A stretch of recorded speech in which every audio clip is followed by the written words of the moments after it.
যারা সবজি খায় না ওদেরকে একবার এইভাবে রান্না করে দেবেন, দেখবেন আপনার প্রশংসাই করতে থাকবে আর সবসময় সবজি খাওয়ার বায়না করবে। রাধে কৃষ্ণ বন্ধুরা, আমি টুলটুল আর এই টুলটুলের রান্নাঘরে আপনাদের সবাইকে স্বাগত। থাম্বনেল দেখে নিশ্চয়ই বুঝতে পারছেন যে আজকে আমি আপনাদের জন্য কি রেসিপি নিয়ে আসলাম। আলু আর কাঁকরোলের একটা সম্পূর্ণ নতুন রেসিপি আজকে আমি আপনাদের কাছে শেয়ার করব। আশা করি রেসিপিটা আপনাদের কাছে খুবই ভালো লাগবে। তাহলে চলুন আর কথা না বাড়িয়ে আমি কি করে এই রেসিপিটা তৈরি করছি দেখে নেওয়া যাক। সম্পূর্ণ নতুন এই রেসিপিটা তৈরি করার জন্য এখানে আমি 2টা বড় আকারের কাঁকরোল আর আলু নিয়ে নিয়েছি। সবজিগুলিকে ভালো করে ধুয়ে নিয়েছি।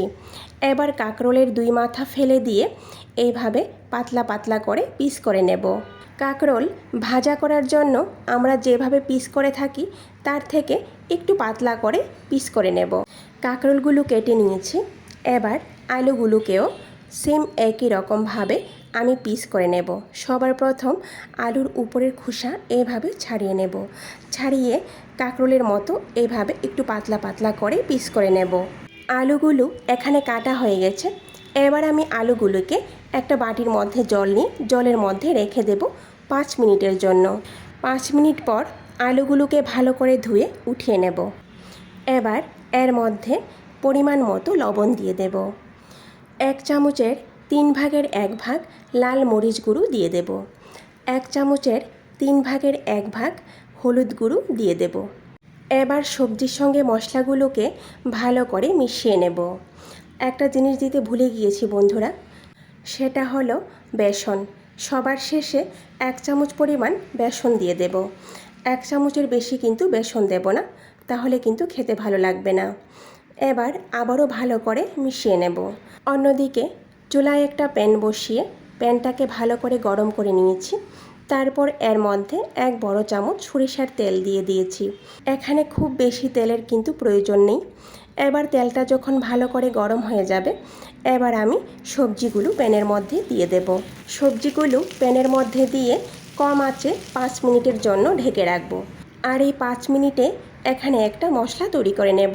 এখানে মশলার মধ্যে 1 চামচের 3 ভাগের 1 ভাগ গোটা মৌরি, 1 চামচের 3 ভাগের 1 ভাগ গোটা জিরা, 10 থেকে 12টা গোলমরিচ, 3টে কাঁচামরিচ, 1 চামচ পরিমাণ গোটা ধনে আর অল্প কিছু কাঁচা চীনাবাদামগুলোকে এখানে ভাজার কোনো দরকার নেই। এবার এই মশলাগুলোকে আধ ভাঙ্গা করে পেস্ট করে নেব। মশলাগুলিতে কোনো রকম জল না দিয়ে এইভাবে আধ ভাঙ্গা করে পেস্ট করে নিতে হবে। এদিকে 5 মিনিট হয়ে গেছে। 5 মিনিট পর আমি ঢাকনাটা উঠিয়ে নেব। উঠিয়ে এইভাবে নাড়াচাড়া করে নেব। এই দেখুন, এক সাইড কিন্তু একটু ভাজা ভাজা হয়ে গেছে।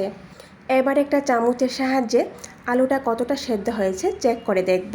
আলুগুলি এখানে 50%-এর মতো সেদ্ধ হয়ে গেছে।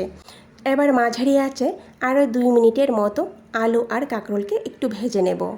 তারপর একটা পাত্রে উঠিয়ে রাখব। ওই প্যানে আবারও 1 বড় চামচ সরিষার তেল দিয়ে দেব। তেলটা যখন ভালো করে গরম হয়ে যাবে, তারপর 2টা কাঁচামরিচ মাঝখানে একটু চিড়ে দিয়ে দেব। আর খুব সামান্য পরিমাণ কালো জিরে ফোড়ন দিয়ে দেব। ফোড়ন দেওয়ার কয়েক সেকেন্ড পর আমি আধ ভাঙ্গা করে রাখা মশলাগুলো প্যানের মধ্যে দিয়ে দেব। তারপর চুলার আঁচ লো টু মিডিয়ামে রেখে মশলাগুলোকে 2 মিনিটের মতো ভেজে নেব। লক্ষ্য রাখতে হবে মশলাগুলো যাতে পুড়ে না যায়। এইভাবে মশলাগুলোকে 2 মিনিট ভাজার পর ভেজে রাখা কাঁকরোল আর আলু দিয়ে দেব। এই অবস্থায় চুলার আঁচ কিন্তু একদমই বাড়ানো যাবে না, লোতে থাকবে। এবার মশলাগুলোর সঙ্গে আলু আর কাঁকরোলকে ভালো করে মিশিয়ে নেব। হাফ কাপ জলকে সবজির উপরে হাত দিয়ে এইভাবে ছিটিয়ে দেব। এবার কম আঁচে ঢাকা দিয়ে রাখবো 5 মিনিটের জন্য। বন্ধুরা, ফিরে আসলাম 5 মিনিট পর। এই দেখুন, এই 5 মিনিটে কিন্তু আলুগুলি আরও 50% সেদ্ধ হয়ে গেছে। সবজিটা আমাদের তৈরি হয়ে গেছে। এবার নামানোর আগে 1 মুঠো পরিমাণ ধনেপাতা কুচি আর খুব সামান্য পরিমাণ লেবুর রস দিয়ে দেব। এবার ভালো করে নাড়াচাড়া করে চুলার আঁচ বন্ধ করে দেব। চুলার আঁচ বন্ধ করে দিয়ে আবারও 2 মিনিটের জন্য ঢেকে রাখব। 2 মিনিট পর পরিবেশন করে নেব। বন্ধুরা, একবার এইভাবে আপনারা কাঁকরোল আর আলুর রেসিপিটা এইভাবে তৈরি করে দেখুন, ভীষণ মজা হয় খেতে। ভিডিওটি সম্পূর্ণ দেখার অনুরোধ রইল। কেমন হয়েছে কমেন্ট করে নিশ্চয়ই জানাবেন। আর যদি ভালো লেগে থাকে তাহলে সবার শেষে লাইক, শেয়ার আর সাবস্ক্রাইব করে দেবেন। নমস্কার, আজকে এই পর্যন্তই। কথা হবে আবারও পরে।